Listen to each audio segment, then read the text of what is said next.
nights turn to days. Don't wanna let you down. With each breath we give away, it'll never be the same. I'm chasing somebody who won't ever ease the pain, but I don't want half of your heart, heart, heart. You can have it back if it's only half of your heart.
Racewear, makers of the ultimate sim racing shoes and custom apparel designed for sim racing by sim racers. 40 racing shoes are engineered to connect racers to the pedals in a way no other racing shoe can, all the while giving you the comfort needed to complete those double and triple stints. Visit 40racewear.com and check out the latest sim racing products that let you connect to your sim.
All right, good evening, everyone. Welcome to Green White Checkered TV, where tonight we have race number 5 of the Area 51 Indycar Series here tonight at Chicagoland Speedway.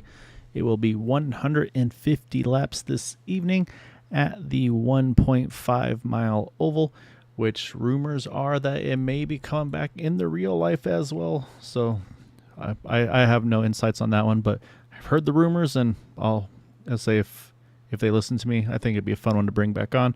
I'll say it's a really fun track, nice and abrasive surface, and yeah, it should be a lot of fun here tonight with these guys as well.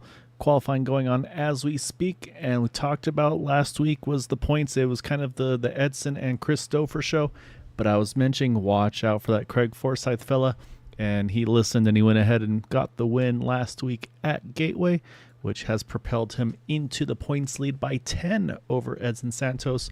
Matt Wagner jumped a spot into third, Jeff Heisung in fourth. Unfortunately, Stouffer falling to fifth with his difficulties. So we'll see if he can climb himself back up a little bit. But showing about 25 drivers in the field here tonight, so a really great showing. And yeah, we're going to see what these guys have in store. I will be rolling solo this evening because some fella decided that he wants to also do some open wheel racing, as he's going to be taking part in the Kart World Championship. So big, first off, congrats to even being in that position. And also good luck, Andrew. I hope you have a great time over there. And yeah, look forward to hearing about your experience and hopefully also some good results for you as well over there. So yeah, really cool that the stuff that these guys do. And again, just kind of turning some of the, you'll see people in iRacing who are do actual racing. Some, of course, on the higher up side, on the official, I guess you could say, like iRacing, like you got the NASCAR drivers, some IndyCar drivers, F1, kind of, you'll see them from time to time. And then, yeah, like I said, then there's drivers that are kind of trying to work themselves up the ranks. And like I said, Andrew, in the karting side of things as well. So really cool to see. And just kind of shows, you'll see a lot of just that kind of stuff everywhere, from the range of things like that to just people want to get away from their day-to-day and goof off and have some fun. So yeah, really cool to see. And right now on the qualifying front, it looks like we've had 10 drivers put a lap in as we speak, but still I'm seeing a bunch of cars on track, so we still got a little bit of time to go there. And so while we have some time, I'm going to go spy on our schedule, let you know what is coming up. I believe we will be having an off week for pretty much all the series here this upcoming week, as we are, tonight is the 22nd. So yeah, we will be off next week for July 29th, and we'll be back on August 5th at Watkins Glen, and then another quick off week until we jump over to Auto Club on August 19th, and that'll finish off the first half of the season. Then we jump over to the second half of the season, which will begin at the Milwaukee Mile, then over to Twin Ring Motegi, Charlotte Motor Speedway, Michigan International Speedway, and then New Hampshire Motor Speedway or Loudon, Las Vegas for the second to last race, and then the season finale at Indianapolis, 500K, so not full 500 miles, but 500 kilometers, and it'll be a basically a 2x points finale or a double points race. So whatever the points you get for a win over here normally, be a little bit more over there. So depending on what the points look like, that could be a very big race to see who will come out on top with the championship this season.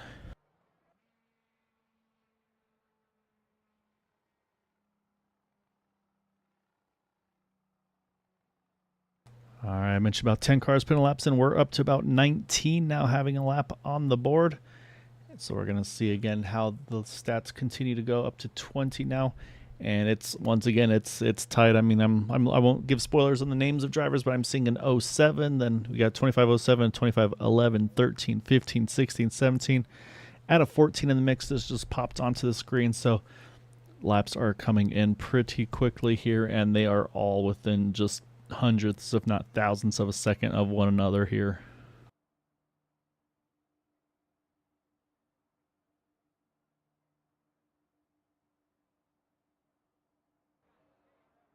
However, it looks like that is going to complete qualifying for tonight. So once we get the session switched over, we will pull up that starting grid for this evening's event.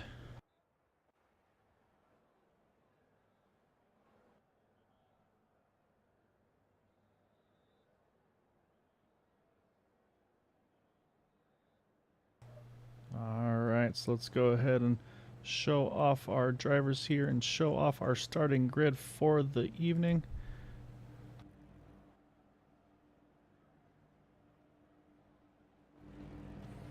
All right, here we go. Our grid for tonight is going to start off with the front row of Edson Santos, and it is going to be Will Stearns alongside of him in row number 1. Row number 2 is going to be Matt Wagner, Ryan Kelly there. Great qualifying spot for Ryan there in the top 2, or top 2 rows, I should say. Craig Forsyth, last week winner, in 5th. Jeff Heisong there in 6th next to him. They got Jim Herrick and AJ Hobson 7th and 8th. Larry Yingling as well in the top 10 there in the number 67 car in 9th. Charles Teed rounding out our top 10. They got Eric Schaus and Sam Cosner sitting in 11th and 12th positions. Running down the order there, you've got then Eric Peterson in 13th, Gary Laverne in 14th, Wayne Camel, Chris Giroux, they're separated by 1/1000th of a second. Shane Coker and Frank Irwin Jr. there 17th, 18th. Hugo Galaz, Bill Burrell there are top 20. And then you have some drivers opting not to put down a qualifying lap this evening, starting with Daniel Durazo in that number 2 car. Chris Stouffer next to him. We'll see. Chris is always one to watch climbing through the field, so he's going to have his work cut out for him tonight as well. Then you got Joseph Morales there in 23rd, John Borst in 24th, and then starting shotgun on the field tonight will be the number 31 of Bill Cawley.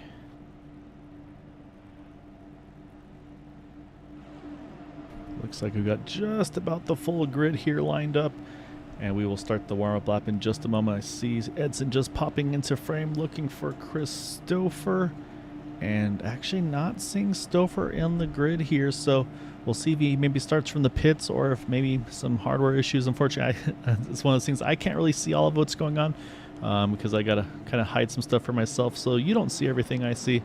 And again, as we see, the field's going to roll off here just a little bit delayed off the pace car. Again, just to allow for that leader to control the starts and the restarts here that we've talked about pretty much all season long.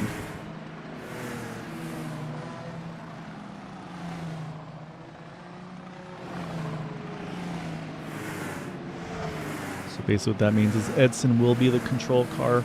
And so expect to see him get going somewhere between turn 3 and 4.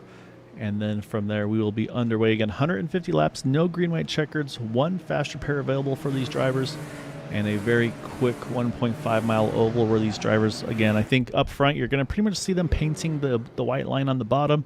But again, over time, that might put a little bit too much heat on the right front tire. That might open the opportunity for the outside lane to make some magic happen.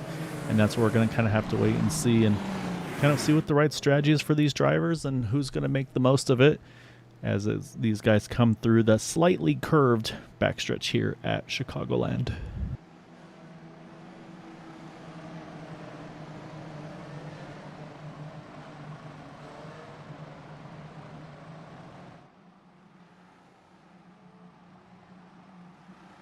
All right, pace car is off. It is in the hands of that number 20 of Edson Santos. As they come through forward, there he goes. They are down and away. As green flag is out here tonight at Chicagoland. Edson gets a nice little charge there on the inside lane. He's going to be able to stay in front of Will. Will's going to just get a nose ahead of Matt Wagner there in third. As everybody's going to start to build up speed here for the first time through turns 1 and 2. Again, still trying to build up some temperature, build heat in those tires. As Edson, again, like we talked about, going to protect that inside line. So this is where dirty air and the cold tires will come into play. So far, so good. Looks like everybody able to get through lap 1 unscathed.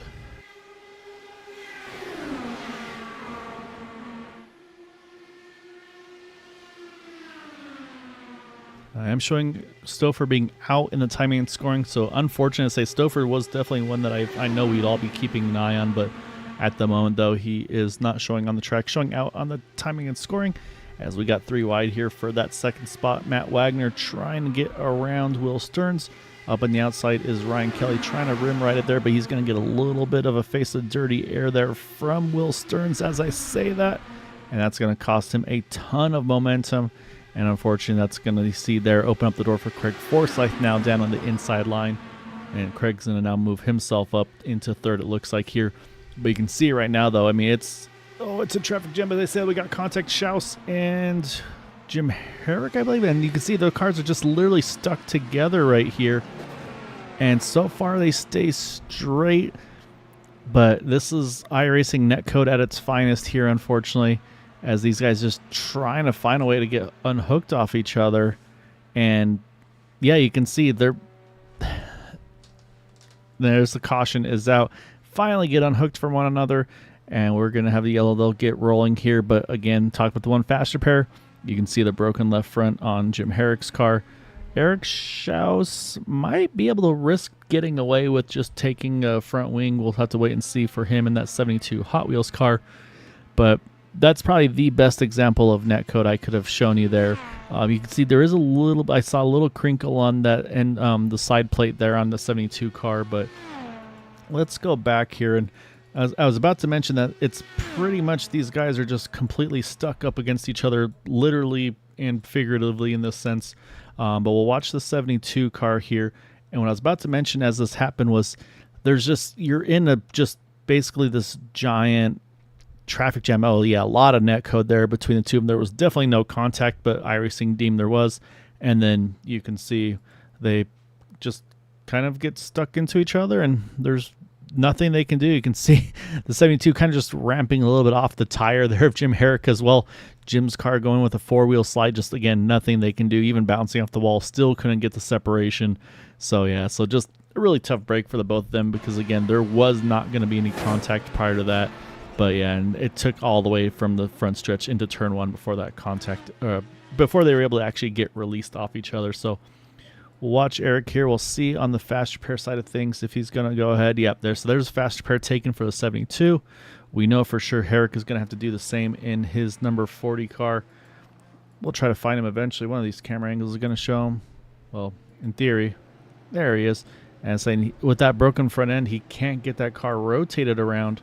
So he's trying to find a way to get in as well. So, but yeah, they don't want us. There's Jim Herrick. So they didn't want us to see him, but he's finally got his car down and serviced, and then he'll be able to continue on his way as well.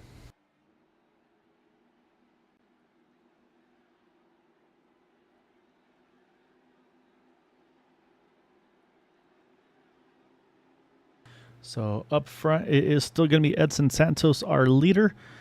Strategy-wise, we did have a couple pitters. Wayne Campbell, the first of those to come off of pit road. And right now is only down 3 spots from where he started, so really not a big net loss there. One of the drivers that did come in early, or that came in as well, that does lose a handful of track position is Larry Yingling, showing about 9 spots down in that 67 car. And then also Frank Irwin Jr. has pitted as well in that number 44. And then John Borst as well, and Jim Herrick, of course, we just mentioned. And then a couple drivers topping off here as well are going to be Eric Schaus, Joseph Morales, and Bill Cawley. Those 3 opting to just put that little teeny bit extra in the tank there, as we're going to get back to green this time around. Again, Edson building that gap to the pace car. You can see him down in the background. And so didn't have a chance to mention fuel window. Hearing about 38 laps full rich. Of course, with this caution now, this will probably bring that number closer to the 40, 41 mark, maybe even 42. Now, for those guys that maybe save, or that topped off here, maybe if they can go fuel save, could someone cut a pit stop out of this race and maybe turn it into a 2-stop race? So strategy could come into play here. You never know what kind of crazy fuel numbers these guys can pull. And so we'll see right now, those. It's going to be Edson here as they come through 3 and 4. Again, he is our control car. So Matt's now just got to wait for Edson to make his move, and there he goes. And now again, we'll watch towards the back here. A little bit of an accordion here. Everybody's having to react. There's Peterson having to jump down to avoid contact. Daniel Durazo peeking to the outside, but so far, just that one little hiccup, but so far so good. Looks like we're going to get through clean. Like I said, but Peterson was definitely one that had a tough spot there. Looks like we are good to go, though, as he has gotten, it looks like, around that number 00 of Sam Cosner. Daniel's going to follow along as well. And up front, it's still going to be Edson Santos leading the way here to start lap number 9 of 150.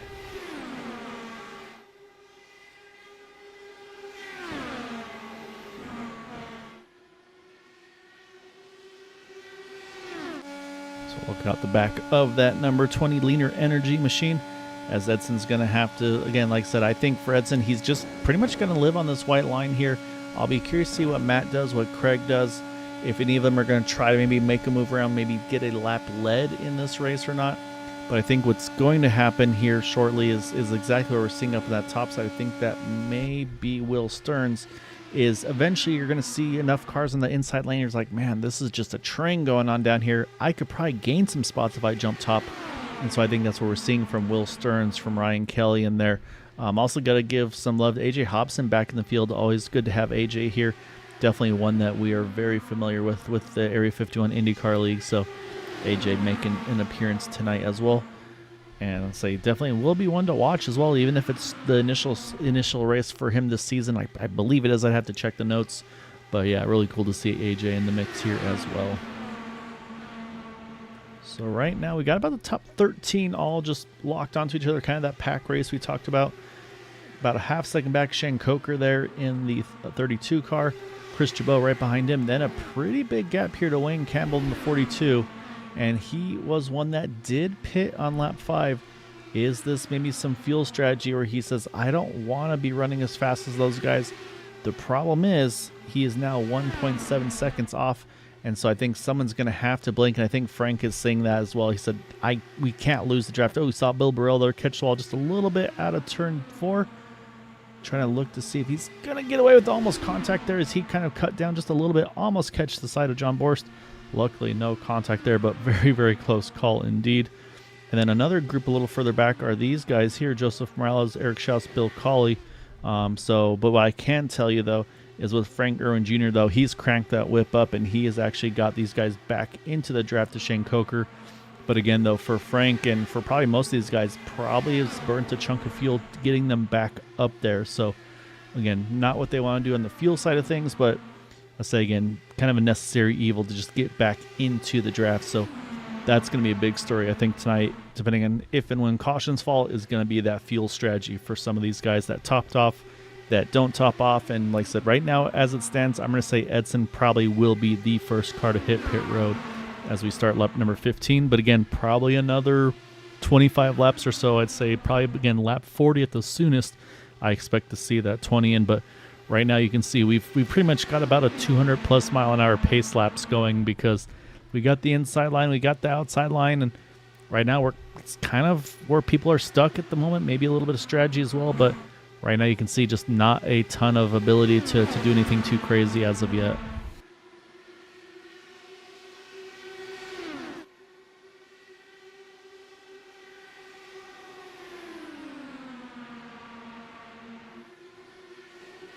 The other thing to mention, of course, right now is tires are still relatively fresh. So the one thing that Edson's got going for him is he's got zero pressure behind him. So he doesn't have to worry about trying to pinch it to the inside or anything like that. He can drift it up a little bit.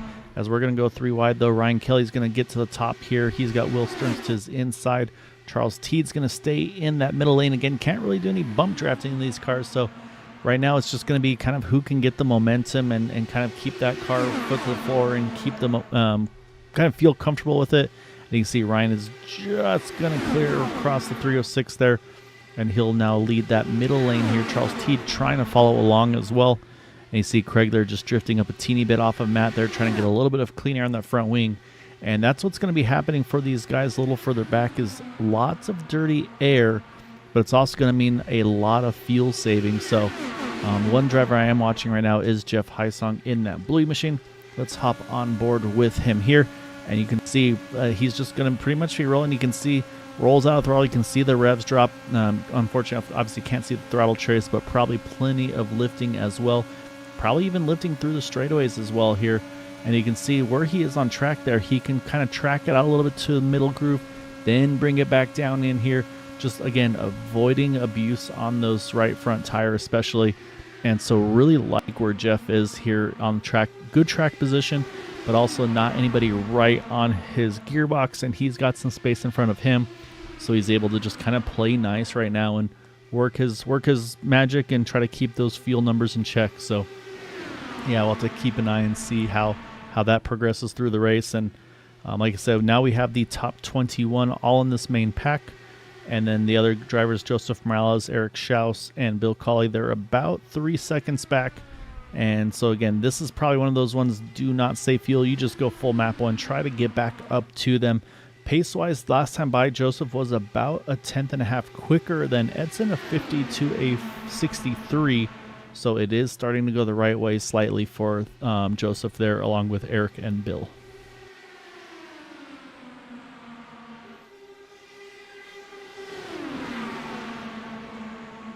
So then we jump around, try to find some drivers we haven't chatted about tonight. Right now, the furthest up who's made the most, one of the highest climbers that's furthest up is Charles Teed in that number 50 car. He's up 6 positions from where he started at the moment. He's that second car up top behind Ryan Kelly. And then just a little further back there, one of those ones we noted earlier, Daniel Durazo in that 2. He is up 11 spots in the number 2.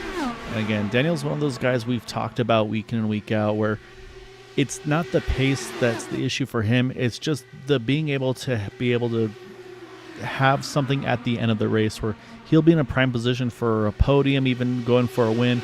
And just unfortunately, it seems like more often than not, when he's in that position, there's going to be a wreck that winds up taking him out of contention. So I think for Daniel, if he can get a solid, I'd say even just top 5 result without kind of getting wrecked at the end, that's going to be a good step in the right direction for him. And he saw right there, he saw just enough opening there. He's going to sneak in front of Gary Laverne, get down to that engine and being in a spot where they can get to pit road.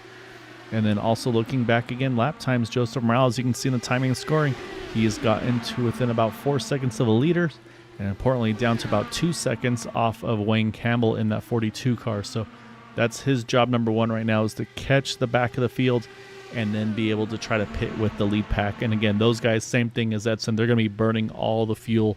So right now, like I said, worst fuel mileage for sure is going to be Edson. Probably Ryan Kelly in that boat now as well, leading that top line. And then definitely Joseph Morales as well there, leading that second pack. So those are going to be kind of the three groups we have right now. Hugo Galaz, also a good start for him. He is up 8 spots in that number 57. You can see him on the outside line, that white and orange machine, right behind Eric Peterson in that number 36 car. So we'll keep an eye on those guys. And looking for those involved in the incident, Jim Herrick, haven't talked about him yet since then. He is still in the main pack. Eric Schaus is not. We talked about that. But Jim right now still in the top 15, just rolling that top side as well. Right now he is the highest running driver that did pit on that lap 5 caution.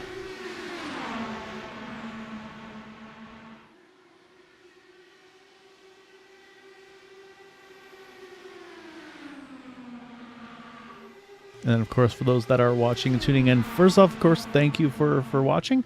Always appreciate you guys checking in. And again, if there's any drivers you want updates on that you want to kind of, hey, where are they at? Just give them a little bit of extra love, by all means, please feel free to chime in on the YouTube chat. Always love to try to get a little bit more that I can for you all. As a little bit of bobble there, looked like on that outside lane. But yeah, right now though, everybody's still hanging tight here. A little, I'm gonna say a lot of separation, but a little further back here, right after Larry Yingling, Shane Coker's a couple tenths back. John Borst is still pretty tight on Shane. But here you go. Look at Joseph, look at Eric, look at Bill. They have got back to the pack, and that's going to be a huge sigh of relief. They know the fuel number is going to hurt a little bit, but pitting with the lead pack versus pitting seconds behind, they're going to take that hit. That's definitely worth the gamble. And again, this is going to be a big thing too, is pit stops again, because we're probably about 10 away now. This isn't like some of the tracks where you have to pit on turn number 3. You guys, the drivers here, they can pit entering turn 4, coming off the banking. So basically right there you see the drivers make that sharp left, and they're gonna have to slow down to do so. So everybody's gonna have to be on their toes. They need to be on their comms saying, hey, I'm pitting this time. And then drivers are gonna have to be able to move around. So maybe the outside line goes to the wall, inside line gets to the middle lane, just to try to avoid any troubles. So that's where I'd say, for me, that's where the biggest question mark is gonna be, because again, the guys up front, they're burning the most fuel. They're going to have to slow down in front of the field, and it's a very terrifying situation to be in. It's, again, we talk about these cars, they do not like banking transitions, so they got to go from the banking here to the flat on the apron while going about 180 plus, I would say, as they start to slow. And yeah, that's where drivers are going to have to really be on top of things here.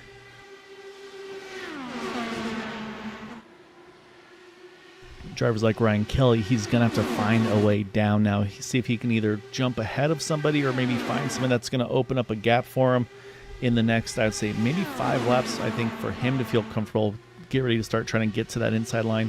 Maybe Craig will cut him some slack, or if he can clear Matt and drop his way down. But right now, like I said, he's still kind of pinned to that outside line. And yeah, I think right now that inside line's probably the place to be, especially if you're the second car like Matt Wagner, Craig Forsyth. We had mentioned AJ Hobson earlier, because they're running the inside line, they're further up the running order, and they're able to save that fuel. So that's going to be, again, that's what I'm going to be watching to see how far can these drivers go on a full fuel run here. And you see there you go, you got Teed there. He's able to just squeeze in front of Craig Forsyth, and he's going to be able to get himself ready for his pit stops sequence here. And so yeah, so it's one more spot now for Ryan Kelly. He's going to have to try to find somewhere to slot in that number 33 machine.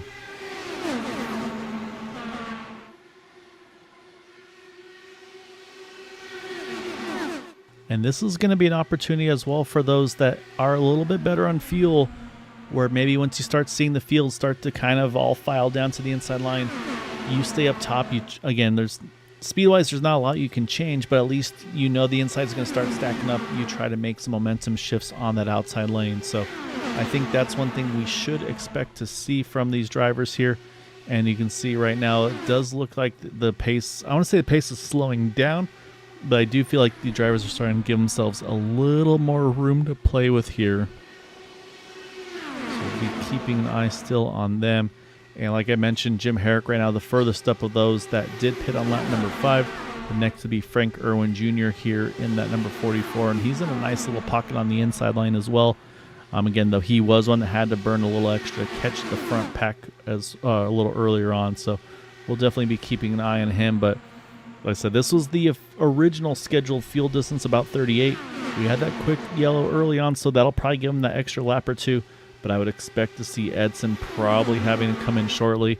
And that's where myself and a lot of these drivers are going to start to hold their breaths collectively, because it's, again, this is definitely the danger point of this race, is just trying to get all these 26 drivers in and out of pit road safely.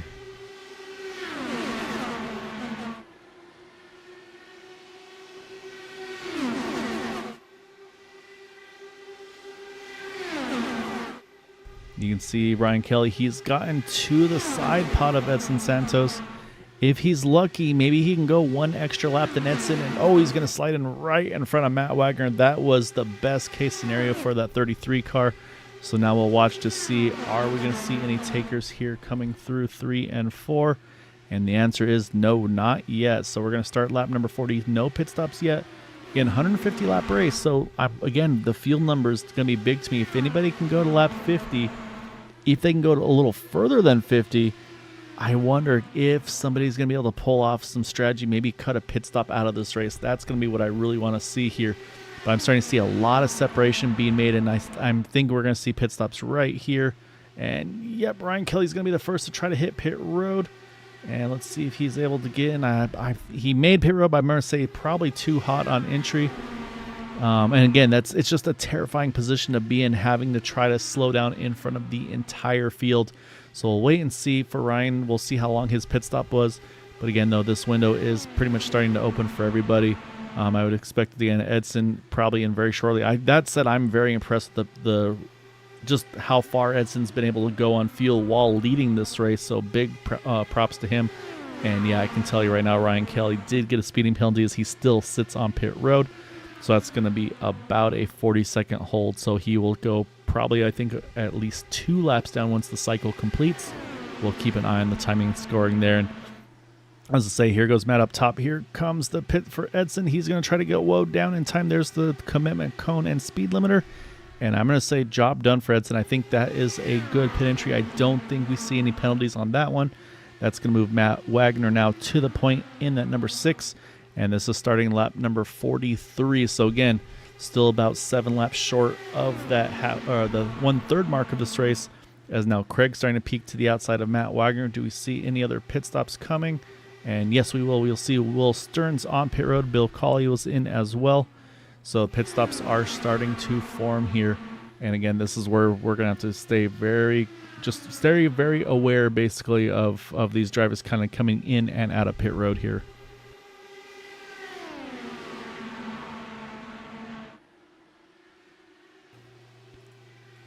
So all these guys going to continue on further here on the fuel. So again, can anybody, or how many possibly, can make it to that lap 50 mark? But again, though, that would be still including yellow. You see Ryan is going to get it look like nicely woe down. He gave me a hard time a little bit earlier about his missing pit road. And so hopefully we're able to catch a nice clean entry for him. Bill Burrell actually came in along with him as well in that 21 car. So like I said, they're starting to happen here a little more and more frequently. Coming around, start lap 47 now. Do we see any takers yet? Not up front, but here we go a little further back. Man, look at these entries there by Daniel Durazo and Eric Peterson. That was close quarter racing, bringing Joseph Morales in as well. So Peterson was one of those guys I talked about. He pitted at lap 5, and so he's been able to be aggressive, though, and that's going to cost him the fuel mileage. So now we wait to see again. I see Craig jumping around. That is Matt Wagner. Matt Wagner's going to come in. He's going to bring AJ Hobson in as well. And so this is coming to lap number 47. As now Craig Forsyth now takes the point. And you see right behind him Ryan Kelly. This is big for Ryan if he can unlap himself, because if there were to be a caution coming out, you want to get at least one of those laps. Right now you can see he's showing 4 down, But again, though, the cycle has not yet completed on pit road. And here you go, Craig starting to woe down here. Ryan does get around him. Oh, we got a little bit of a bobble in the back there. That was Sam Cosner. I don't know how Sam hung on to that thing, but now he is on pit road. This is definitely by far the biggest group of drivers on pit road. Forsyth, Heisong, Schaus, Cosner, Laverne, and Jabot all coming in. So now that's going to cycle things now to Jim Herrick, Frank Irwin Jr., Wayne Campbell, John Borst, and Larry Yingling. These are the 5 that have yet to pit. And Jim Herrick right now, he's going to come around. Here you go, lap 50 in that number 40 car. Again, Jim, one of those that was involved in that earlier incident with Eric Schaus. But he is going to start to burn fuel as he's now leading. So now you look at these guys that are able to save off one another. You look at Frank Irwin, you look at Wayne Campbell. You see Frank there kind of cutting down to the apron. I think that's him signaling, hey, hidden pit road this time. So expect to see him cut left. Yeah, but here he comes. And he is also going to be joined by Jim Herrick, who we had just mentioned, as he's going to woe it down there for his entry. And so that's now going to put Wayne Campbell to the front. Behind him, John Borst and Larry Yingling. So these 3 drivers are stretching that fuel mileage. Will it be enough, though? Because again, I'm going to keep harping on it. They did have that caution to work with. So the further they can go, the better here. We'll see. Can Wayne go another? No, he is going to come in. But John Borst, Larry Yingling, yet another lap being added on. And for John, he's going to steal some draft as well, possibly off of Ryan Kelly. So we'll wait to see here. But again, these are now the last 2 that have not made their final scheduled pit stop. And so we'll wait and see where they cycle out in this one.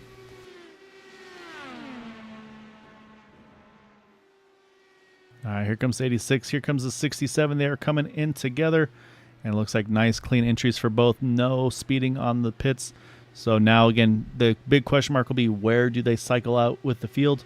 Now we look to those that did pit, and here you go through the cycle. It is still Edson that hangs on to the lead, but he pitted a whopping 6 laps before Craig Forsyth, and now Craig's able to go pretty much back to fuel save mode in that number 99 car, I would suspect.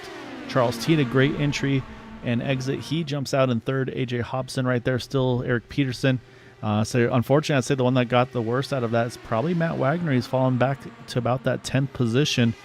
So, but yeah, like I said, the pit stops are completed. You see the 86 rolling out of pit road. I saw the 67 as well as they start to build up speed. Well, the crucial thing for them right now, they need to be able to merge with this main pack, and I think job's going to be done. John's going to merge in right behind Frank Irwin Jr. And so, yeah, so right now, like I said, fuel-wise, advantage goes to the 86 and the 67, but I was going to say the 42, but actually he's lost a lot of track position on that. He pitted 1 lap before them.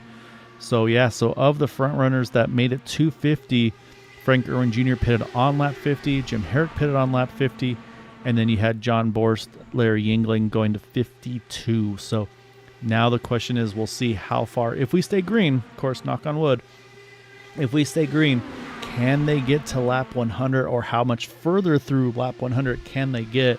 That's going to be a big, big question, because again, you can see we're back to this giant pack here where it's very difficult to make moves.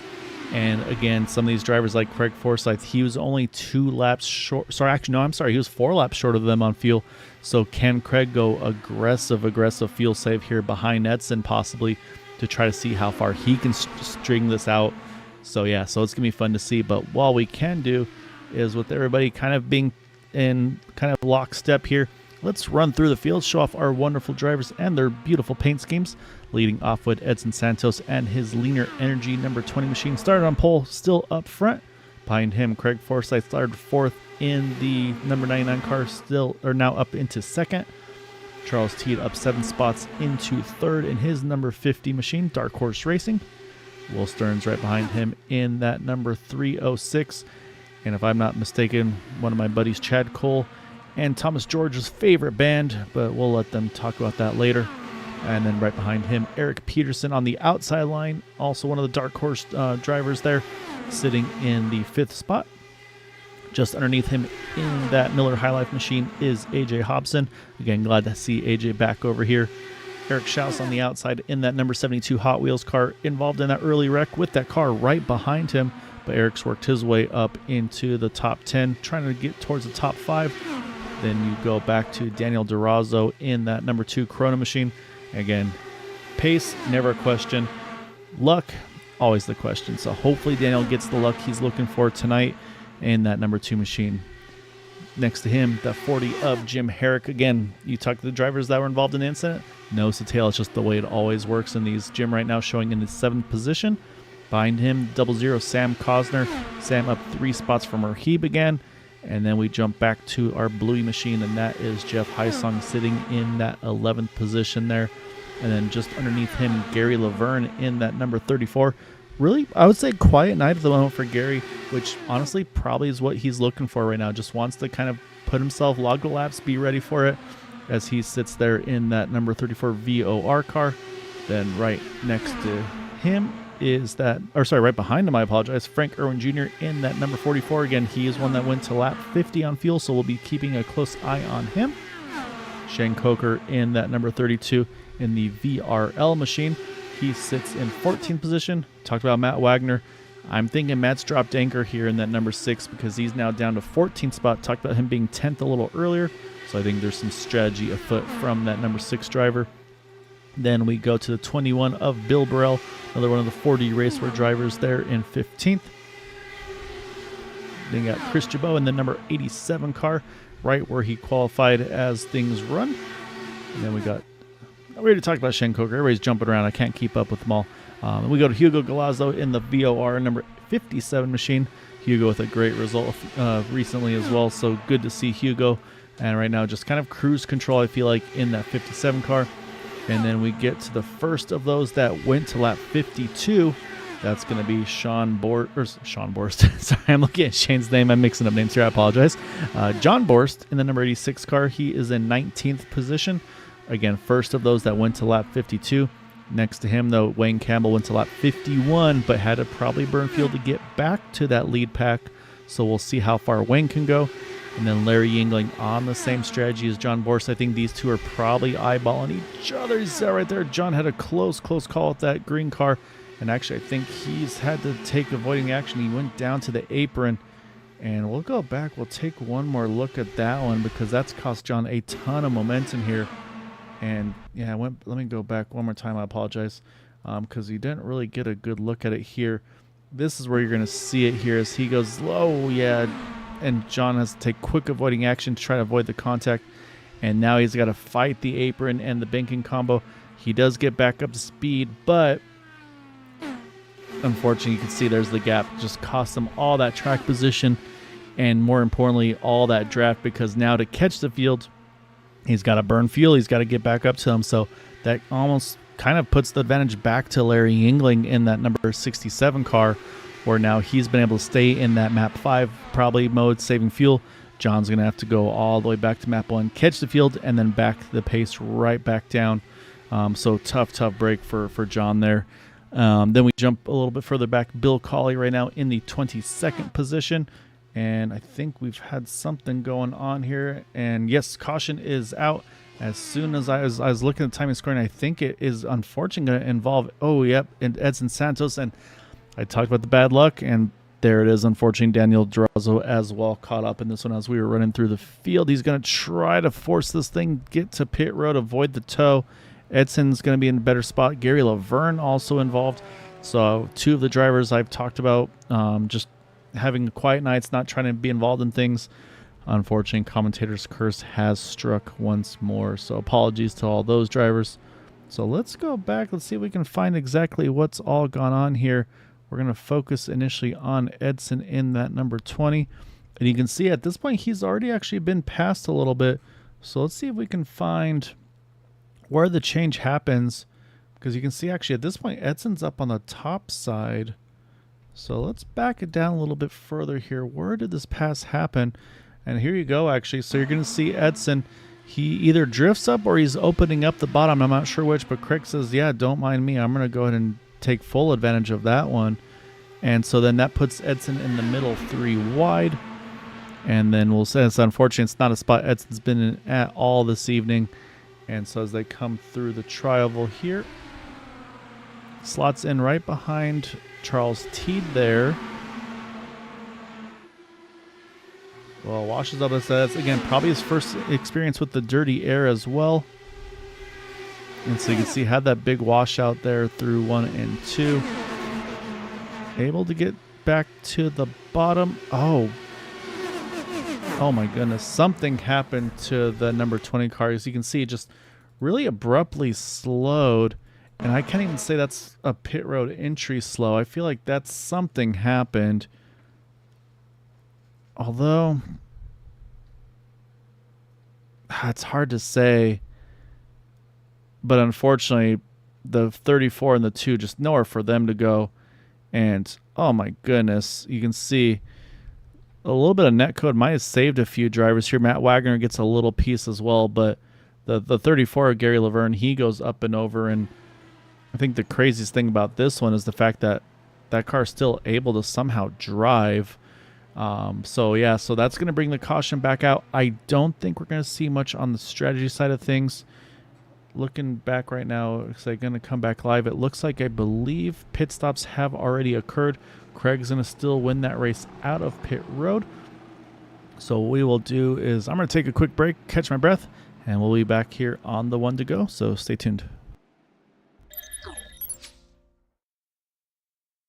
40 Racewear, makers of the ultimate sim racing shoes and custom apparel designed for sim racing by sim racers. 40 racing shoes are engineered to connect racers to the pedals in a way no other racing shoe can, all the while giving you the comfort needed to complete those double and triple stints. Visit 40racewear.com and check out the latest sim racing products that let you connect to your sim.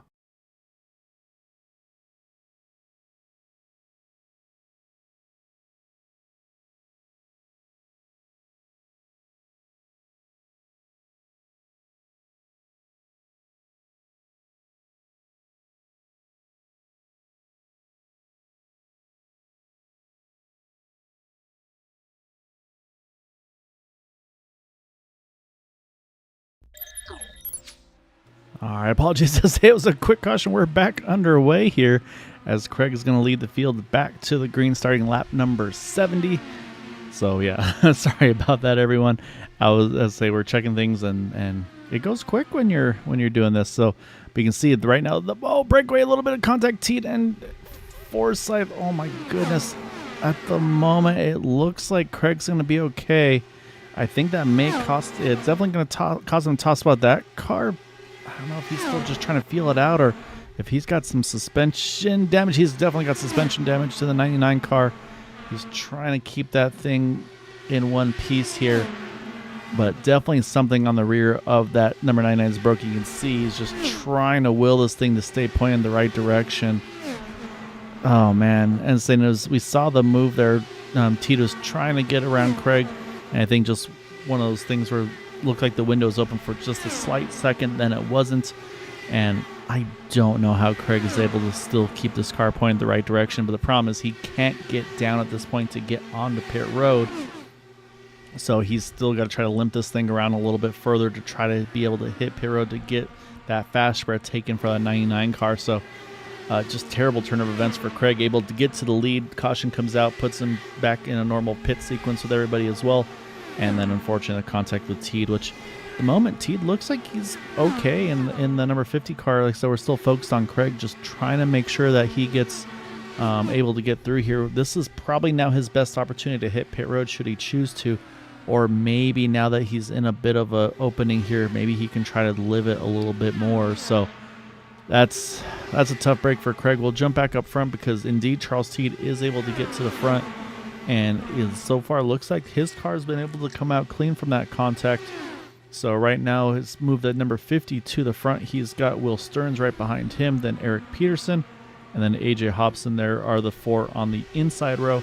Sam Kozler in the 00 trying to lead the outside lane. So at this point, fuel strategy out of the window. There's no drama anymore. Everybody from here can make it one more stop.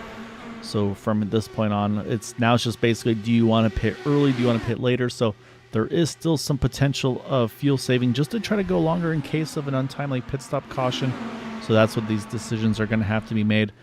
Ken mentioned Edson is back up and running. He is in 13th position there, now up into 12th, running that top side, trying to get that track position back as we just crossed the halfway point on this one. Gary Laverne, you can see him down on the inside. He's able to get his fast repair back and running. And then you can see here, look for Daniel Durazo. There's Daniel. And I believe Daniel may be the first car one down. Wait for my timing and scoring to update, but I believe is sitting 1 lap down. And actually, no, I'm sorry, 2 down. Ryan Kelly is 1 down on the 33 car, and that was due to the pit road penalty. So he still sits 1 down, unfortunately, as well. But up front, though, Sam Cosner has taken the momentum. He's gotten to the side pod of Charles Teed. We'll see if he can either, and this is one of the things, too, where maybe can't completely clear the leader, but if he can get his nose ahead at the start-finish line, that's what these guys are going to be starting to figure out. Okay, can I have a nose ahead at the line to try to get the win of this race? So those are going to be the things that these guys are starting to look at. Where do they need to position their car? When do they try to make the charge if they can? So a lot of strategy is going to start to unfold here. But again, though, still 1 more pit stop to go. Window probably doesn't open for, I would say, probably another 25 laps or so. Again, they want to get to about, I would say, probably about, well, I think I heard full send is probably about lap with 38 to go. So if they want to stretch it, we can say 40. So pretty much around, let's say, lap 110-ish would be kind of on the outside looking in. So basically another 30 laps or so would be, I suspect, when we could see drivers making their last pit stop.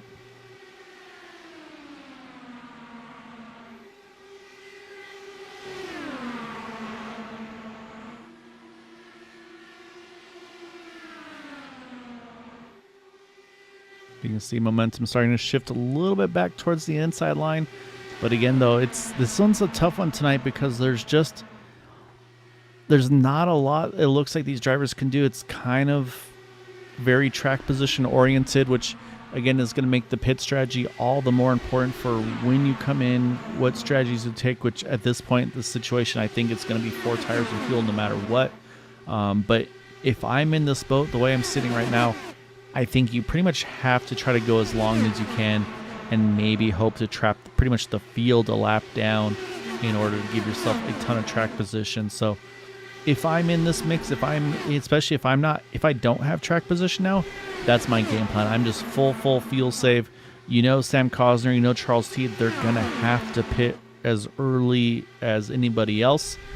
And so if you're maybe like I'm watching Eric Peterson. I think I could see him as being one to go a little further than the rest.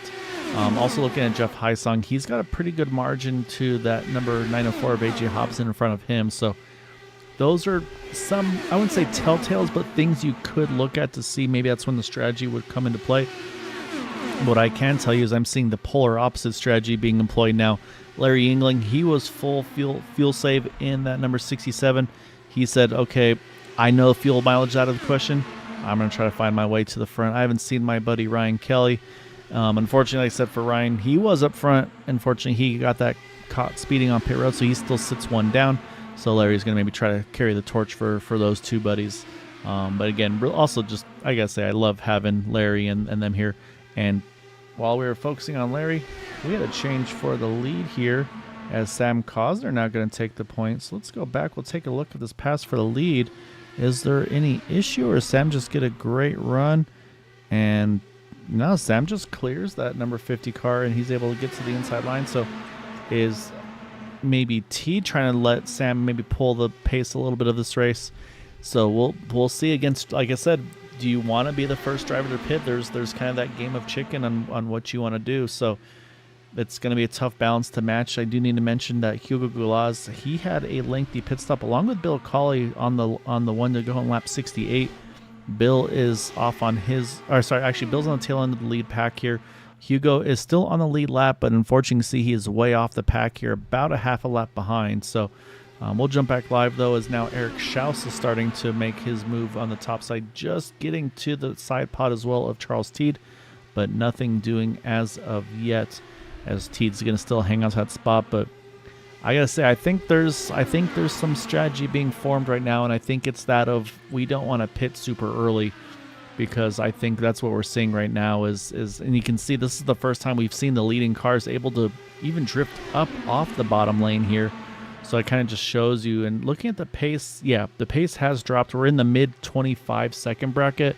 A lot of these drivers, their best laps were in the kind of the upper 24. So I feel like we're probably about a half a second pace-wise off of what we would normally be. So I think there is some strategy happening at the moment here. So yeah, this is that risk versus reward gamble. You see Eric Schaus. I think Eric probably isn't wanting to drop anchor as much as maybe we are. Again, this is just kind of what I'm looking at from lap times. I can't say for certain, but I think, again, some of these drivers are going to start to get a little antsier and say, all right, I know what's happening. I don't want this to be happening. I want to get back towards the front here. And this could be, again, if the pace has dropped, this could open the door. Maybe someone says, you know what, I'm going to take a gamble. Everybody had a clean pit entry and exit that last time by. I want to come in early and be able to just start setting fast laps and kind of jump the field, the undercut, if you will, where you pit before the other drivers and try to get that track position ahead of them. So it's going to be a balance here for what the right decision is going to be. As I say that, there's Eric there. He's going to jump to the inside of Charles Teed. Almost able to Sam Cosner. Can't quite do it. But yeah, I think Eric is ready to go. He wants to get to the front here and control.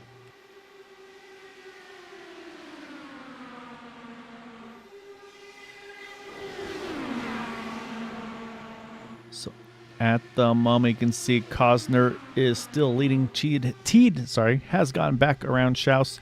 So now Schaus back to the outside line. And I gotta say again, this is very interesting. This is the polar opposite of what we saw a little earlier. Look at Will Stearns. He's trying to find anywhere to put that 306 car. Hasn't found a way through as of yet either. But yeah, we've got this field really, really spread out here. And again, still running in that mid 25-second bracket. I still think at this rate with what we're seeing here, I think you kind of go opposite strategy where I take a gamble. I say, as soon as I'm in my window, I think this pace has slowed down. I don't feel like this is the pace we saw earlier, just due to the fact that these drivers are kind of singling up a little bit. Or maybe it's the opposite. Maybe I just haven't looked at the lap times correctly, because to me it seems kind of crazy that we've been able to get the field to single out like we have. So we'll see. A track temperature, nothing crazy has changed. It's 91 degrees. Track time right now is 4:14 p.m. And so really the track should only get cooler as the evening goes on the race time. So yeah, we're going to have to wait and see on that one. But right now, really the only driver that's up front that started towards the front is Will Stearns. Qualified second, is currently running fourth. Everybody else has gained a handful of positions to be in the spot. Sam Cosner up 11, Teed up 8, Schaus up 8, Peterson up 8. Jim Herrick actually as well. He went from 7th to 6th as he's running right now. And then Hobson up 1, Yingling up 1 as well, and then Chris Chabot up 7 in the number 87 car into the top 10. So for the most part, I'd say the top 5 pretty much are all drivers that have gained a bunch here. And there you go, Teed. He's going to try to peek to the inside of Cosner. Cosner couldn't get to the inside, but you can see Teed couldn't continue the move there, and he is going to get a little bit of aero wash. Sam Cosner going to continue to lead this race here as we are down to 55 to go. Again, I'm going to say at least 15 more laps before these guys need to make can make their final scheduled pit stop and make it to the end.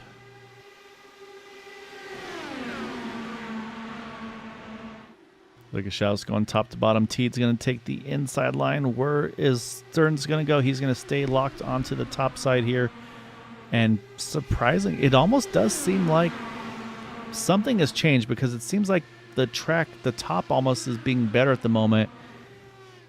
I am honestly not sure, but what I do see is there is a gaggle right here. We've got 3 wide going, and I think with everything that's going on, it's really stacking up this mid-pack where it's almost dangerous for them at this point, because I don't think we're seeing the pace that we should be, and I think that's starting to stack the field up a little further back. So this is one of those ones where if you're mid-pack, you're feeling pretty nervous right now as things are running right here.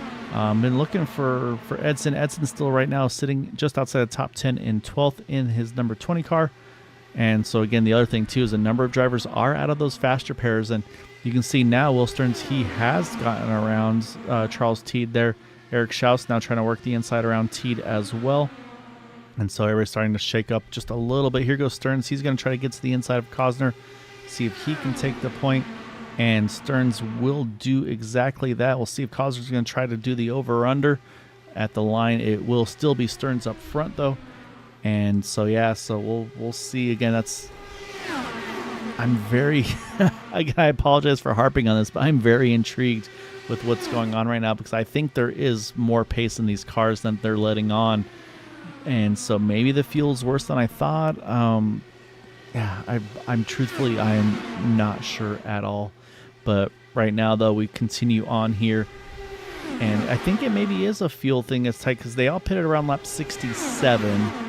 It's a 150-lap race, so that actually is tight on fuel. So I think that's actually exactly what's happening is I think these drivers are all fuel saving to just be able to make sure that they can get to that number.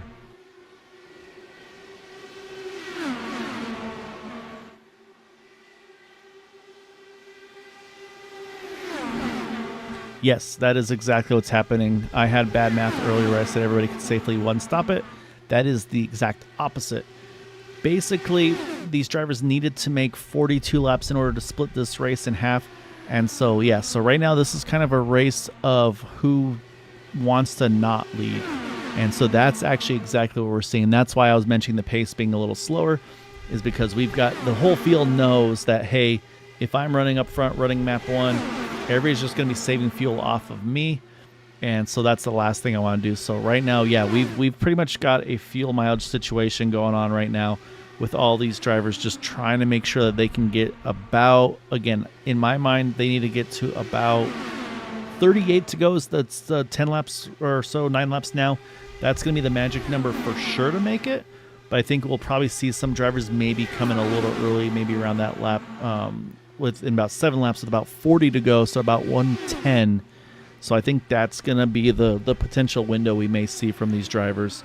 But again, at this point, now that I have the numbers that I was trying to figure out, this makes exact sense. And that's why we're seeing exactly what we're seeing, where nobody really wants to race. They just want to try to be as far forward as they can, saving the most fuel they can, which I was joking with Charles Teed pre-race, is the fact that he is not a fuel saver. He does not like fuel saving. And so this is probably worse than going to the dentist for that number 50 car, where Teed is just, he wants to be up front, he wants to push, he wants to be aggressive, and he's just in that situation right now where he cannot, because he knows what's at risk, because he doesn't want to have to make that extra stop that everybody else is working on saving from.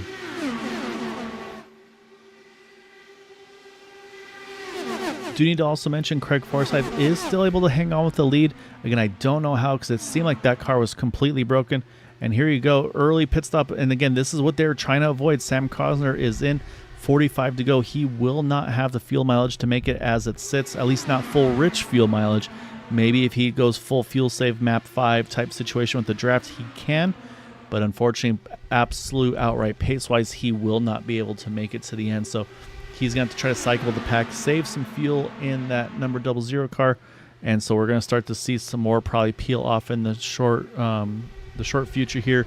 And that's going to put A.J. Hobson to the front here. He's going to sneak away a little bit. I think he's thinking, you know what, I'm just going to run away here, see what happens. This is my first race. We're a couple races into the season. Let me throw a wrench into these guys' plans. So 904 car, he's going to try to charge away a little bit in that Miller High Life machine. We'll see if we see any takers. I'm showing Will Stearns. Yep, here comes Will. He's going to hit pit road, and he's going to make his stop with 42 to go. Again, I'd rather, if you can go farther, you'd rather do that. And then the other thing you can see here is it has gotten very cloudy on the track. You can see how much darker the surface is. That's going to cool this racetrack off a lot as well. So racetrack's going to become a little quicker with this cloud cover as well. And looking right now, again, no takers this time by, but we are starting to get to that magic number, 41 to go here. So I think the next lap or so, we'll probably start to see the field start to slowly but surely file in. I can tell you that it was a clean stop for Will Stearns. Sam Cosner did have a lengthy stop. He was in pits about 12 seconds when the normal should be in the 8 to 9 range. So unfortunately for Sam, something went on for him. And looking a little further back, and here you go, Teed is in. That was close behind Oh, is Teed going to get woed down in time, or is he going to be mad about another potential pit stop speeding penalty? We'll wait and see. But that was 40 to go. So again, now we're getting into that window where most of these drivers here are going to be able to go full rich to the end. Teed is going to be right on the outside window in that 50. But again, if they're dropping pace right now, I kind of like where he is. Here comes Jim Herrick. Jim's going to hit pit road. He's got Frank Irwin Jr. behind him. And so, yeah, so from now on here, we're 38 to go next time around. I'm saying pit road window is open. Charles Teed has left pit road, so no dramas for him. Great job by him. Did you mention Craig Forsyth also has hit pit road in the 99 car? I'm sure fast repair taken for Craig. And here we go. We'll see. Yep, here comes a few more. Schaus is going to come in. Hobson's coming in. I think I saw Peterson sneaking in there. Oh, I saw in the background. That's Schaus way too hot. I think I saw something else going on when I was trying to switch around. But I'm going to say, unfortunately, it's probably too hot for Schaus. Laverne in as well. So that's going to now move Wayne Campbell up to the front. So now these are the guys that are just trying to save as much as possible. Again, if there's a caution that comes out, there's going to be a lot of drivers trapped a lap down here. So that's now the other strategy here. Chris Jabot, he's going to hit pit road. He's going to get it woed down. Looks like nice and clean for him in the 87 car. And looking at pit stops, waiting to see. And yep, Schaus still sitting on pit road in 72. So that's going to be a speeding on entry, unfortunately, for him. And now I'm going to wait and see once everybody cycles through where all these cars come out in relation to one another. Of those that have pitted, you see Wayne Campbell, he's wound down. We got a bunch of cars coming in together here. This is a cluster. And it looks like everybody's going to make it onto pit road. But that was a close call. And yeah, if I'm John Borst, I'm okay with this. That was a terrifying looking pit entry. He may be able to gain time on the rest of those guys just from how grouped they were here. As he's going to probably, I would assume at this point, come in this time around behind that number 2. And so, yeah, here you go. John's going to make his scheduled pit stop here. He'll be the last of those to cycle. Again, great fuel mileage out of that 86 car. So now we got to wait to see where he cycles out along with the others. Wayne Campbell's going to win the race off of pit road for those that pitted that last time by. And we'll see who's able to jump him. Answer is A.J. Hobson. He is already gone in that number 904 car. He's in a really good spot here, actually, dangerously good spot. Because he is going to be 1.3 seconds off of Teed. He's got draft from Hugo Galaz, but I think Teed's going to reel him back in here. So I don't think he's going to be able to break away. John Borst right now just leaving pit road as he's been passed by a few of these in the pack too.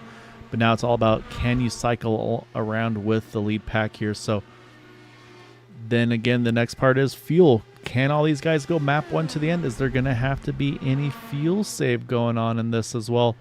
And, looking at timing and scoring, Matt Wagner also caught speeding for his pit entry. That drops him back down to 22nd as well. So he and Schaus both got caught there on entry. And so right now, this is our leader, A.J. Hobson.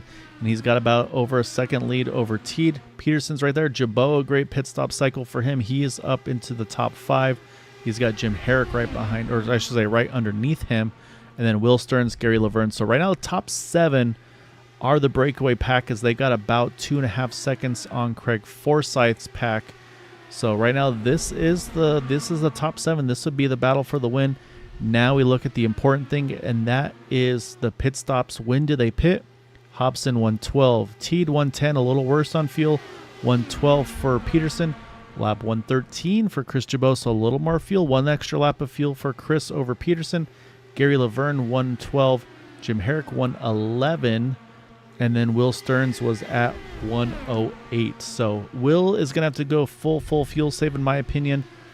But really the best of fuel in this pack is going to be the 87 Chris Jabot. Can Chris do something with it? As up front, Charles Teed's going to take the point back over from Hobson. And this may not be what Teed wants. Teed, again, he bid it at 110. So he's actually 2 laps less fuel than Hobson, then Peterson, 3 laps less than Jabot.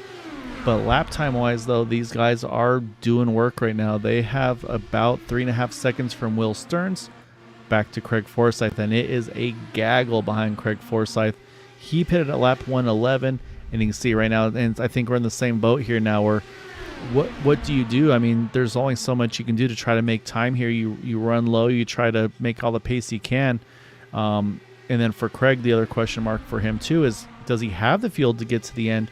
You see John Borst, we know he's easily going to feel. He's going to try to rim ride this thing around these guys because he says, man, if you guys got to save, I can map one this thing all the way to the end. So it might be more advantageous if we take the lead, as we're going to jump back to the front because you got Teed and Jabot fighting for the lead at the line. Chris has it as we are down to 29 to go. So still 30 laps to go in this thing.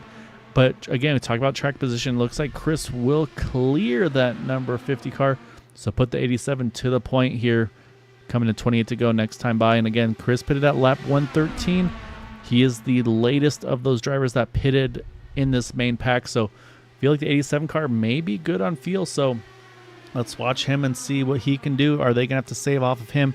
You know, at some point they're going to try to make a move, but we've talked about painting that white line. If Chris is good to go map one to the end, he just needs to paint that line, make it as hard as possible for these guys to get around him. So, but again, though, still 28 to go here. A lot's going to happen. Drivers are going to get antsy, and so we'll have to wait and see.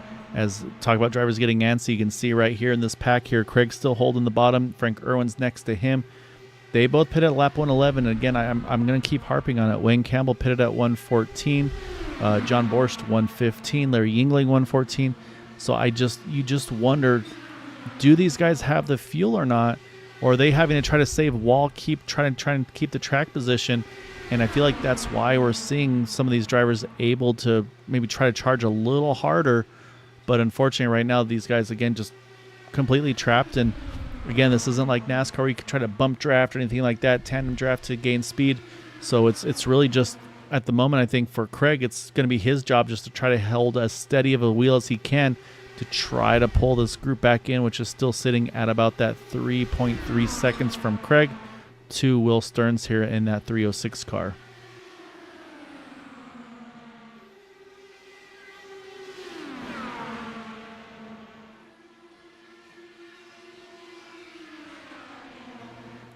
So again, the one thing now that drivers like Charles Teed have going for him is now he can probably do some fuel saving behind the 87 of Chris Jabot. Similar, I feel like, for Jim Herrick. Will Stearns just needs to be full on fuel save in that number 306 car. Again, he pitted at 108, 5 laps before Chris Jabot. So this is, again, these are the numbers where I'm watching to see Peterson there and Herrick get really close together through 1 and 2. But again, I mean, that's me right now. Is I'm going to be living on the field numbers, and lap time wise, I mean, everybody's just doing everything right. Chris ran a 25.59 last lap. Craig ran a 25.54, only 0.05 of a second difference. And there's just, like I said, there's not really anything you do. This isn't a track where you can really swap draft that I'm aware of.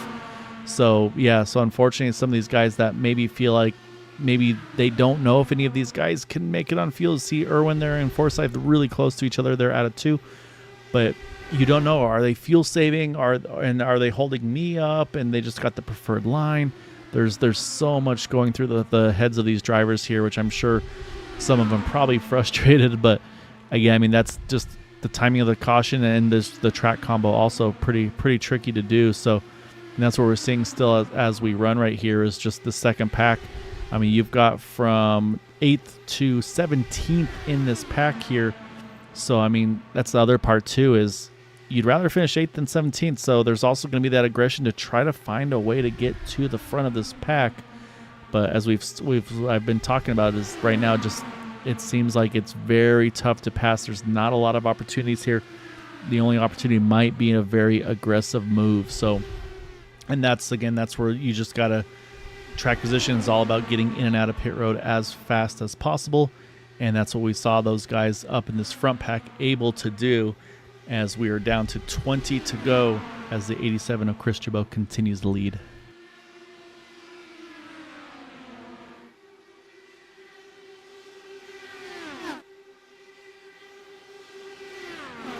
And then again, watching lap times, Craig and Chris pretty much on the dot, 0.02 of a second apart once more.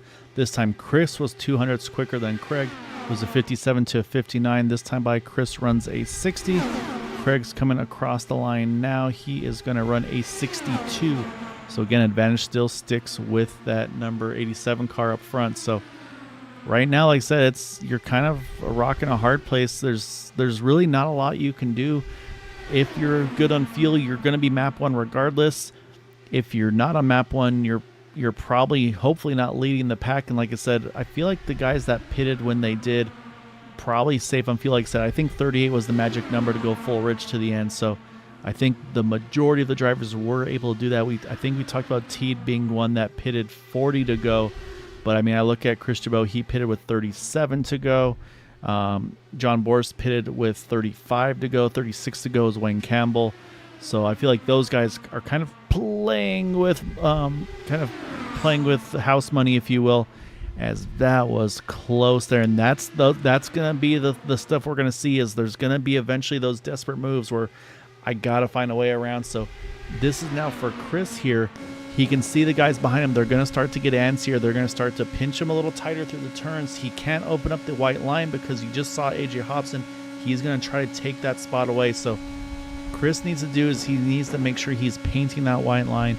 If he drifts off of it, it's got to be not enough to let another car around him. So he's going to have to try to do everything he can. He's got to protect here the remaining 16 laps. But as I said, that caution is out. And it looks like, unfortunately, it's going to be Edson Santos. Oh, it is involved, and that's going to be night over for him in that 20. As we know, he already had a fast pair that was taken. So let's go back. Let's try to hunt it down here. And again, that was probably just the antsiness of trying to, I mean, I'm going to assume here, but I'm guessing probably just wanting to try to find a way to get back to the front here. So we'll focus on the 20 car as they come through the backstretch here.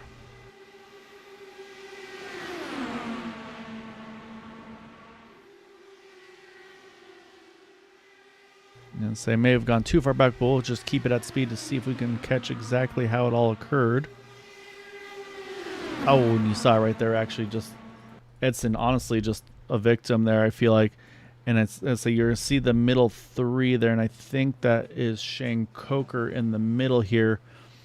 And I think it's one of those situations where, oh, yeah, it goes a little low. I think maybe kind of gets himself nervous. He tries to react to it, and then Edson just in the wrong spot. That just puts him up into the outside wall, and that point for Edson, nothing he can do. And actually, I just saw with him someone else involved just ahead of him.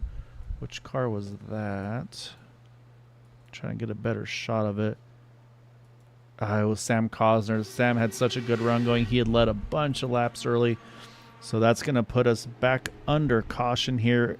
We're at 14 to go now. I can tell you that a handful of drivers did pit. Jeff Heisong, the first of those, it appears.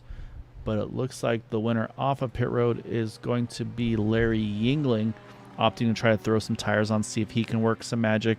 And I believe Hugo Galaz is going to be the driver to get the wave round back on the lead lap, which will unfortunately leave Ryan Kelly and Matt Wagner both trapped one down there. You can see them.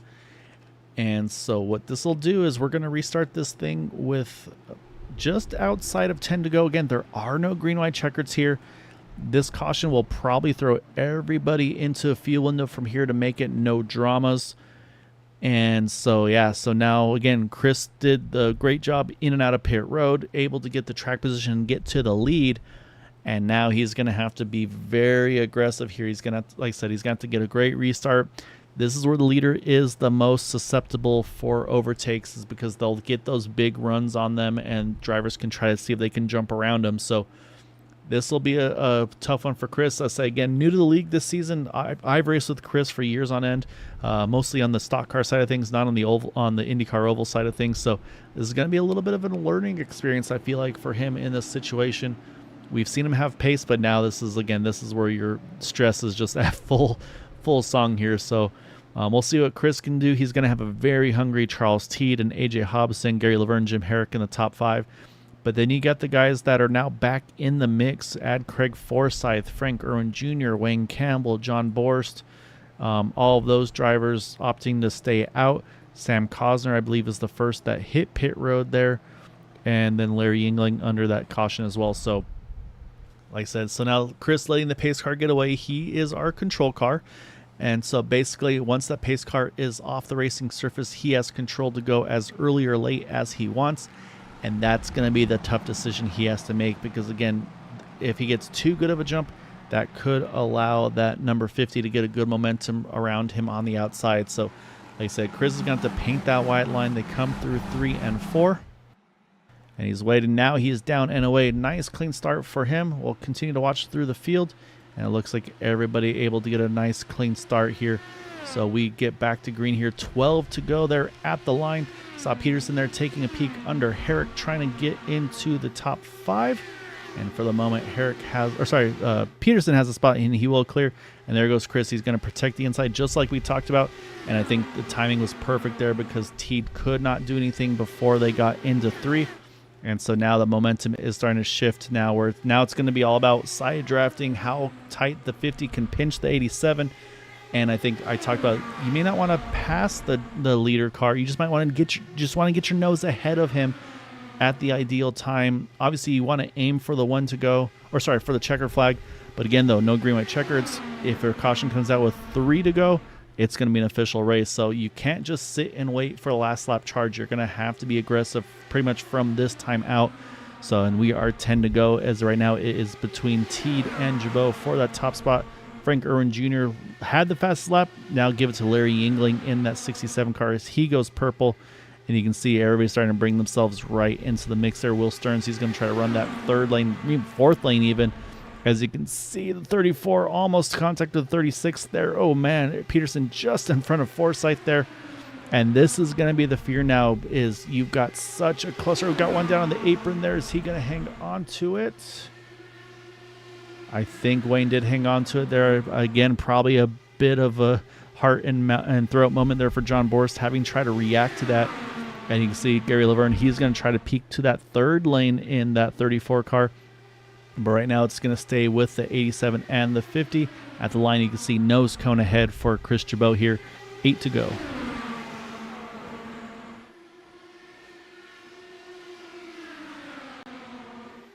Continuing the purple laps, Jeff Heisong now ran the fastest lap of the race, 24:41. And, I mean, the leaders aren't that much slower as a 24:49 for Jabot and Teed. So, I mean, it's hundreds and hundreds of a second between these guys. As right now, again, it's nip and tuck right there. Right now, Teed's got just that nose cone ahead. You can see the 3rd lane starting to try to form. Look at Craig really rim riding in there in the 99. He said, all right, I got to try something else. I'm not going to do anything on the bottom. Let me go to the outside lane here. That puts you a little bit more at risk. Saw John Borst try to get a peek underneath Eric Peterson there through 3 and 4. Couldn't quite do it. He's got to stay committed now to the inside line, as he's got the 44. He's got trouble in the back there. That was, I believe, the 67. I saw Larry Yingling. It was. And then I think, it's Jeff Heisong was the other. I saw a blue car involved. It was Heisong as well. So caution back out. We're at 6 to go. We should still get a restart on this one. And remember, I talked about having the nose ahead at the right time. I think at the yellow, it is Charles Teed had a nose ahead. We'll go and we'll look at that as well. But let's go back and we'll check this contact with Yingling here and see what exactly happened, as I believe it's going to be the 67 and the 18 getting together. And I'm wondering if maybe a little bit of an apron, or did we see something else that occurs here?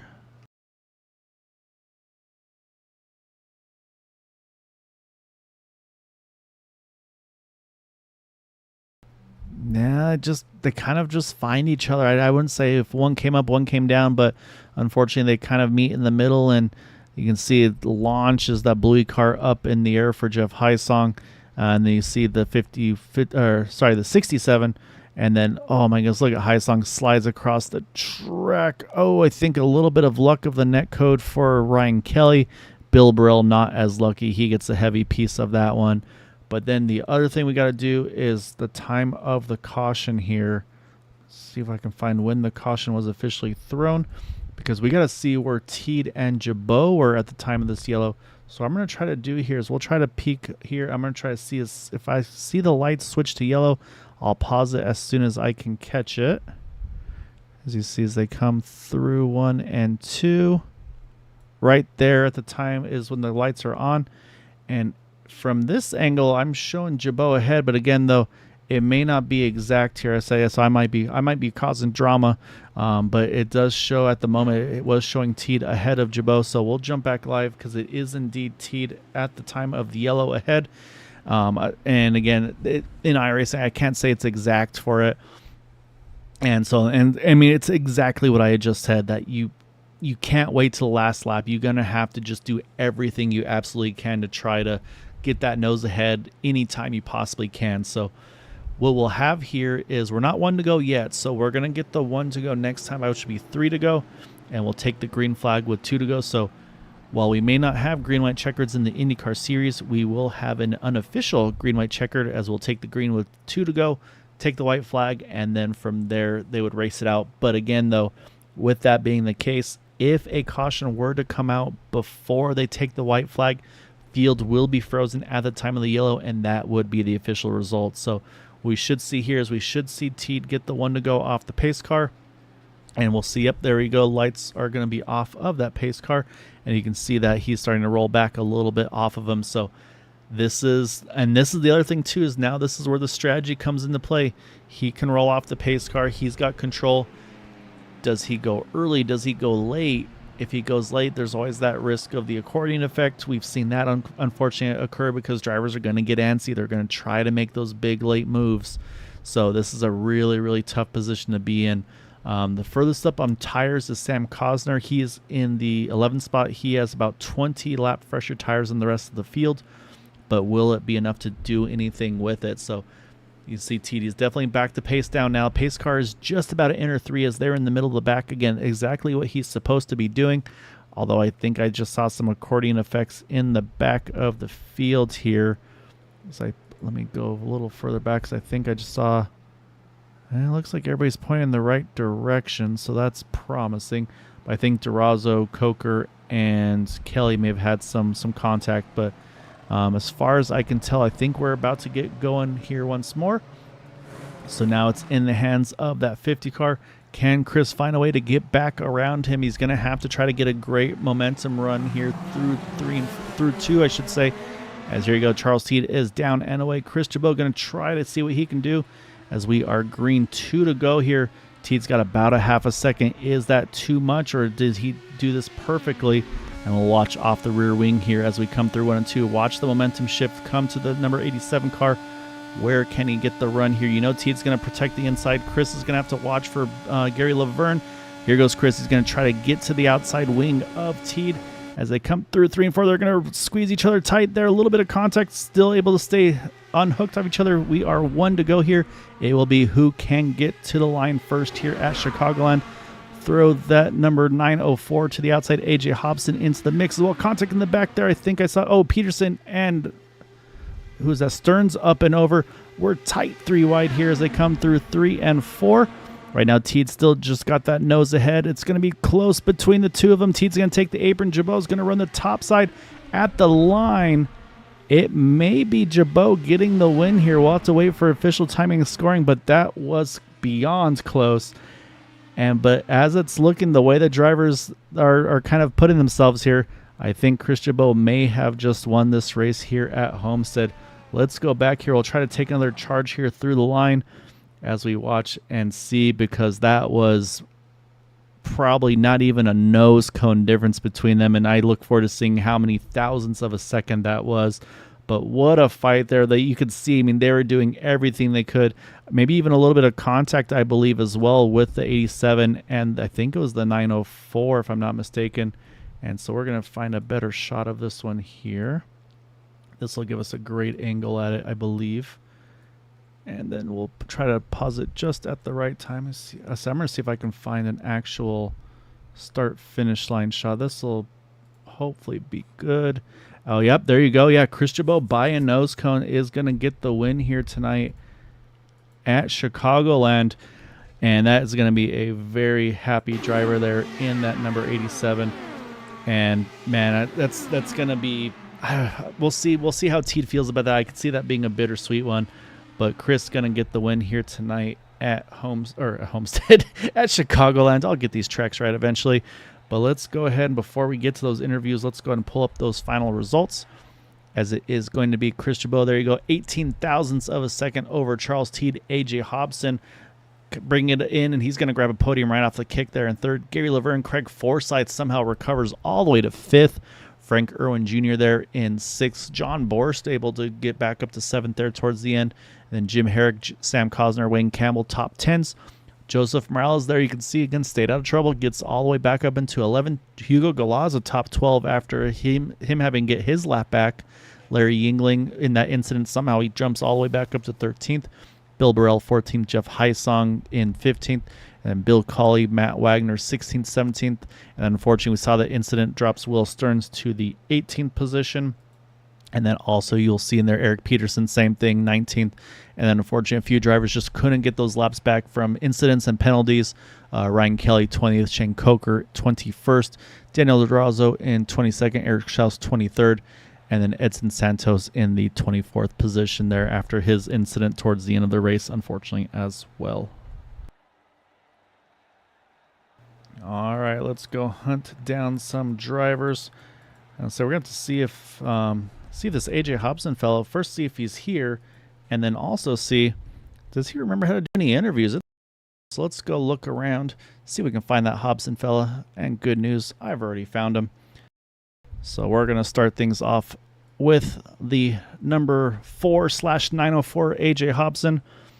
AJ, it's been a while, but it looks like you've lost none of your touch here. It's like grabbing a podium up front, leading laps, and there's a lot going on tonight. Fuel strategy, tough to pass. I mean, how stressful was it jumping into the mix at a track in a combo like this?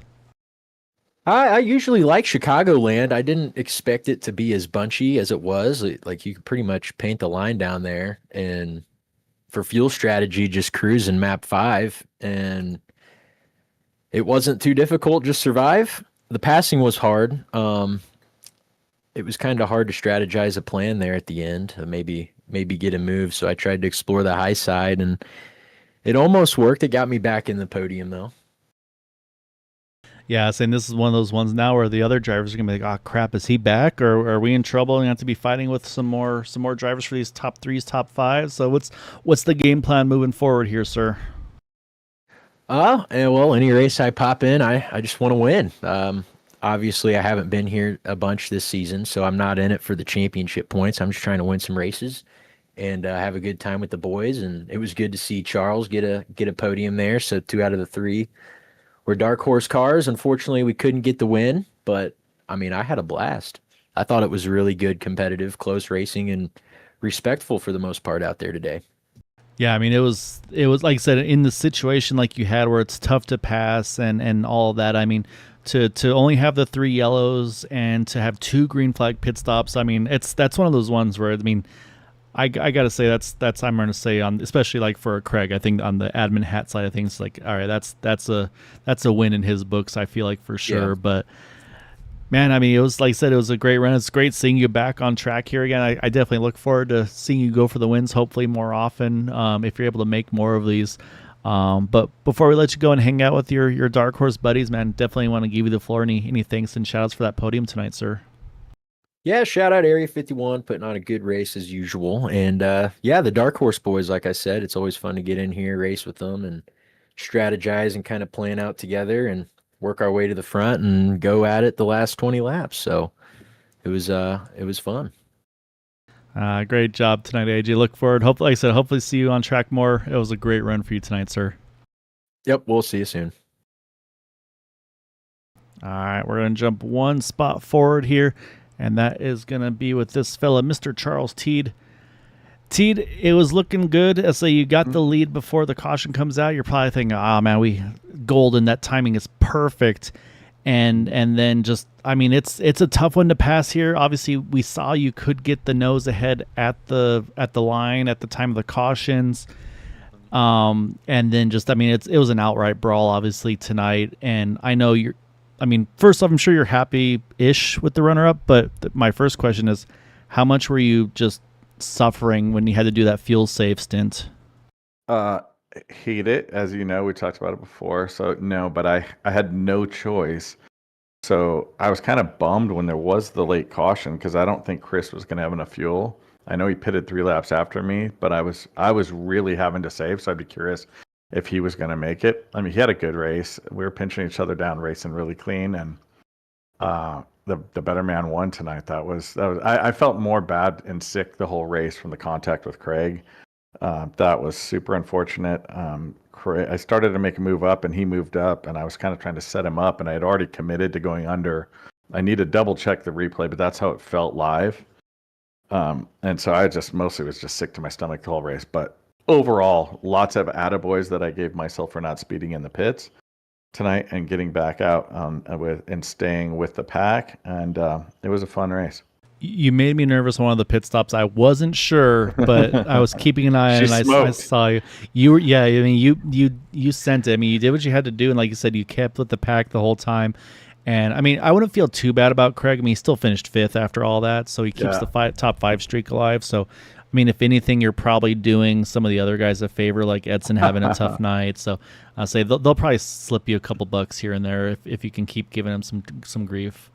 Yep. I am really surprised, though, because I'm not an apron runner. I don't like going down there. I don't run NASCAR too much. And so it was not really where I wanted to be. But it was, I understand there might have been a little bit of a bump, too, with Laverne bumping into him a little bit, too, to give him inadvertent push a little bit farther ahead. But you could, if you had a run, as I did to him, get ahead of somebody at the line if you pinched them down. And it's... it were not my night to happen, so tip my cap. But it was fun, and it was good to get back up here after dicking around with back markers for the last 6 months or so, trying to get the rust off. Yeah, I think the rust was definitely shaken off there for sure for you. And so this will be a fun interview for me because I've known Chris for a long time, and so he's he's been doing IndyCar, but it's the first he's been over here. So, I know Matt's always loved the first time winner. So. This will probably be a fun interview as well. But T, man, like I said, I know we talked pre-race. You had mentioned you're mad about the Gateway speeding because, I mean, same thing. You had a really, really good run going there. But like I said, you did everything right tonight. Like I said, and maybe it was just that one little teeny extra bump there at the end that got him just that nose cone ahead. I'll try to look at that closer for sure. Yeah. But a great job tonight, man. Thank you. Yeah, I want to dedicate this to two people, even though it wasn't a W. It's the best I can do being an old man here. One, my dad's been in ICU for the last week and just got back home. So shout out to my dad, Gary, who's healing back up at home in Palm Springs. And a very good friend of mine, Eddie Pierce, has been running with us a little bit in practice, but dude had a really bad back surgery last year and he's recovering. And as soon as his back's well enough, he'll be racing this league with us. So Eddie, get your ass out here and race with us. I'm really, really glad to hear your dad's back home, T. I know that's one of those tough things. And I mean, I gotta say that's where the leagues are sometimes helpful too, is it gets you kind of distracts you from real life a little bit, gets you away from the real world. So, go keep up your dad. Tell him the results you had tonight. And I say love having some more friends over here to race with. I know back surgery is not an easy one to recover from as well, but. Yeah, awesome job though, T. Before we let you go, I know you got some other people you get some love to, so definitely got to give you the floor, sir. Yeah, really quickly, just for all the Dark Horse guys running with, it was nice to see Hobson have a really good run tonight, getting to run with Peterson as always, Schaus, and Haisong. Our group has been getting stronger and stronger, and the laughs we have in that Discord are, I guarantee you, we laugh harder than anyone else in any other Discord, so... we're winning one way or another, and we'll go back and get him next week. That sounds good. Yep, it's always, and that's for me too. If even if the race doesn't go well, you can still get to hang with some buddies and cause some shenanigans, and exactly. I'm all in on that too, man. So, again, great job tonight, T. Look forward to see you go for those dubs the rest of the way. Thank you, and tell your dad to hang in there too, Jim. You hang in there, buddy. I haven't run with you in a little bit, but get your ass out here and run with us too. Sounds good. I'll definitely relay it over to him. I'll put some pressure on him too. There you go. Thanks. All right. Great job, Charles. Thanks for the broadcast. Yes, sir.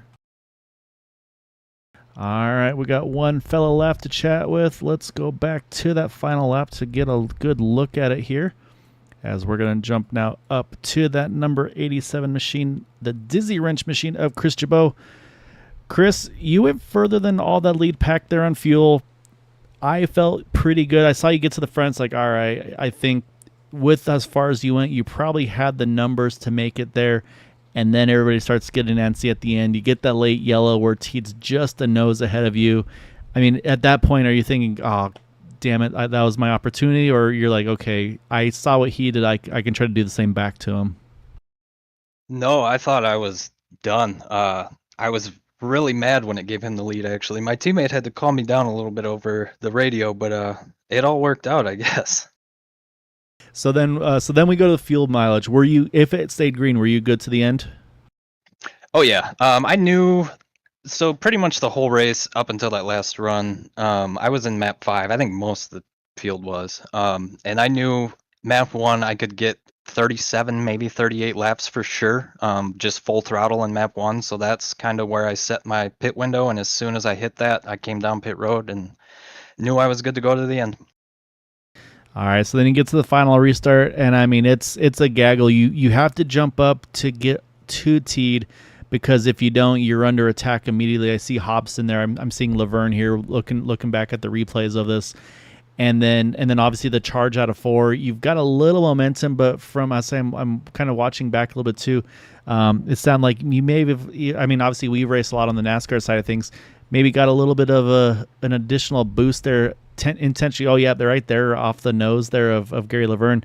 I mean, did you go back and look at that? Were you able to see that little bump, that little boost you got?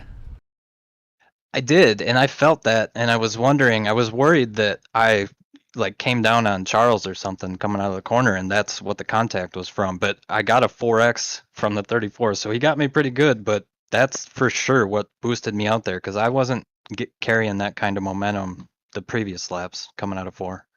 I mean, it's probably one of the best 4Xs you've had in iRacing, I'm guessing. But I mean, it was a great, and like you said on the map 5 thing. I mean, it was a tough decisions on what to do, when to save.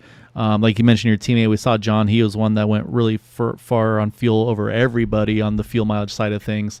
But then, of course, when that one caution came out, it kind of threw everybody in a really awkward spot where I thought it was an easy one stop for everybody, but I started doing a little more math, and I was like, oh no, there's some fuel saving going on here.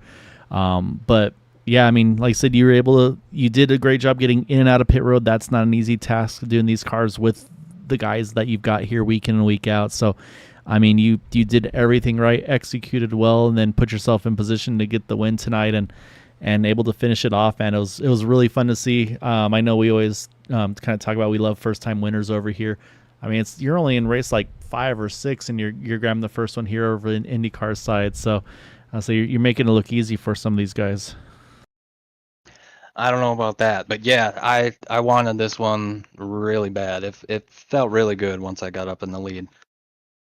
Man, I'll say, like I said, I mean, I was all smiles watching you up there, and like I said, you've got some of the big hitter regulars with you, so it was really fun to see. I was saying, talking to T, to say he was really excited for you getting the win as well. But I mean, I say I got to give it again, hats off, big congrats to you, and definitely as always give you the floor. Any thanks and shouts for that win this evening, sir? Appreciate it, man. Yeah, I got to give a shout out to my team, Dizzy Motorsports, my cats, Big Norm and Gigi. And reason I didn't do a burnout tonight, a little somber. Learned one of my teammates had a death in the family. Literally, I learned that minutes before the race. So I'd like to dedicate that to them. It means a lot, and happy we could get it done. Yeah, I'm sorry to hear that. I'm sure we'll talk at some point too, because obviously we've kind of got our little close knit family as well. So yeah, definitely giving him and the family all of our love, and yeah, we'll reach out. But again, I mean, like you said, it's kind of a solemn one, but at the same time, a great job tonight, Chris, and look forward to. I mean, I look forward to seeing you get some more times out here, go for more of these wins, and yeah, great job tonight, man. Go enjoy this one as best you can, I guess, of course, under circumstances. Appreciate it, Kyle. All right, great job, man. Congrats again. Thanks. All right, that is our race winner in that number 87, Chris Jabot, getting the win. And I mean, and then saying, you heard it right there from our top 2 finishers there. Charles T does say he's had some friends, family going through some stuff. Really happy to hear his dad's back home. And then obviously back surgery, nothing to write home about. That's a really big recovery. And then Chris, obviously, that's a tough one too when you have a friend and they lose a close loved one. So again, all of our love to his teammate and family and friends and everything. And then like Teed said, obviously too, just everybody's got stuff going on. It's tough, and that's why these leagues are kind of a way to get away from some of the stuff, to escape and like he said, hanging out with his buddies. And even if it's a bad race, you're still having a good time with your friends. So That's what I love about sim racing. You kind of build that family, and we're dysfunctional. We have drama at times, but we're all here for each other, and that's what I really love about it. So, yeah, I'll say not to get all sappy at the end, but I really thank you all so much for watching here at Green White Checkered TV. I hope you enjoyed this one tonight. We'll have a little bit of a break here for the next couple of nights. We'll, just kind of a couple races off, so we'll be off on Friday, Sunday, and Tuesday, and should be back again the following Friday. Again, just with the longer season, trying to stretch it out a little bit into the end of the year. That way we don't have a big off season. But definitely keep an eye for more racing on with Area 51 at area51iracing.com. And again, Andrew, I hope you have a great time in your karting championship. I hope it goes really well. Look forward to hearing stories when you get back, sir. And then, yeah, everybody else that watches, supports us here at Green White Checker TV. Thank you so much for being a part of it, for watching, for supporting. And of course, as always, until then, take care, stay safe, have a good night.